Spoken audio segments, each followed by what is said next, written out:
এই ভেষজ উদ্ভিদটির নাম হচ্ছে হাতিসুর, যা আমরা অনেকেই দেখে থাকি, কিন্তু এটি যে কত গুরুত্বপূর্ণ আমরা কেউই জানি না। এর ইংরেজি নাম হচ্ছে হেলিওথ্রোপিকাম ইন্ডিকাম। এই হাতিসুর গাছ পুরুষের মহা ওষুধ। যাদের দুর্বল যৌনশক্তি তারা এই হাতিসুর গাছের শিকড়, মধু, কালিজিরা একটি পানের সাথে মিশিয়ে নিয়মিত চিবিয়ে খাবেন।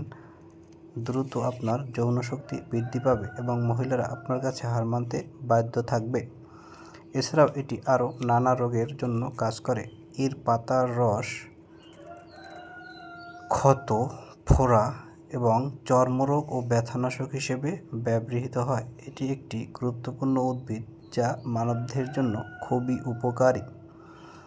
এরকম আরও সুন্দর সুন্দর ভিডিও পেতে এবং গাছগাছড়া সম্পর্কে জানতে আমার চ্যানেলটি লাইক, কমেন্ট করে দিন এবং সাবস্ক্রাইব করে আমার পাশে থাকুন, যাতে আমি আরও নতুন নতুন ভিডিও দিতে উৎসাহিত হই। ধন্যবাদ।